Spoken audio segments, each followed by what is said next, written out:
सही मायने में देखिए, आज़ादी तो मिली, हम लोग 77वां इंडिपेंडेंस डे हम लोग मना रहे हैं, खुशी है इस बात की।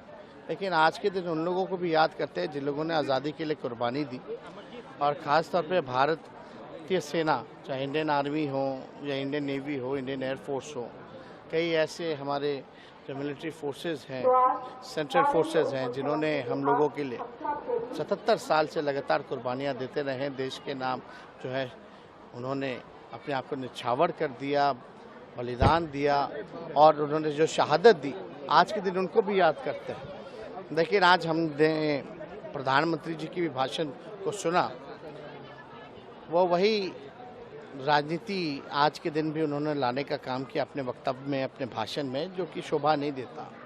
देश के लोगों को ज़्यादातर उम्मीद थी कि प्रधानमंत्री जी स्टार्टअप इंडिया के बारे में बोले, मेक इन इंडिया के बारे में बोले, जो किसानों का आय दुगुना करना था उसके बारे में बोले, हर साल 2 करोड़ लोगों को रोज़गार देने की बात थी उसके बारे में बोले, 15 लाख का क्या हुआ। और हमने सुना कि भ्रष्टाचार के खिलाफ वो लड़ेंगे। तो एक तरफ जो है, एक दिन पहले वो अजीत पवार को भ्रष्टाचारी बोलते थे और दूसरी तरफ उनको गलेज लगाने का काम कर रहे हैं, तो ये कौन सा लड़ाई है भ्रष्टाचार के खिलाफ? तो वही है, तो सब लोग, देश की जनता देख रही है। लेकिन आज के दिन कम से कम राजनीति प्रधानमंत्री जी को नहीं करनी चाहिए। आज जिस तरीके से उन्होंने कहा कि हम 2024 में भी हम ही आएंगे, जो शिलान्यास हम कर रहे हैं, उद्घाटन भी, तो कहीं ना कहीं ये तो देखिए घमंड है ना, ये तो घमंड है। कोई भी सत्ता में आए या जाए, या कोई कितना भी बड़ा राजा महाराजा, कोई भी लोग जो है परमानेंट नहीं होता।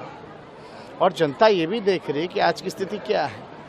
लोकतंत्र खतरे में है, संविधान खतरे में है, महंगाई है, बेरोजगारी है, गरीबी है, इस पे कोई काम नहीं किया जा रहा। और कुछ दिन पहले ही तो प्रधानमंत्री जी ने झूठ बोला था दरभंगा एम्स को लेकर के, खुल गया है।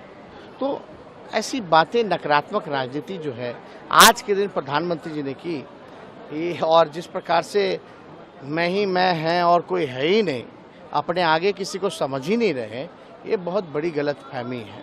बहुत लोगों का अहंकार जो है चूर हुआ है, और ये तो नियम है, ये जो है ऊपर वालों का ये नियम है कि भाई जो आएगा वो जाएगा।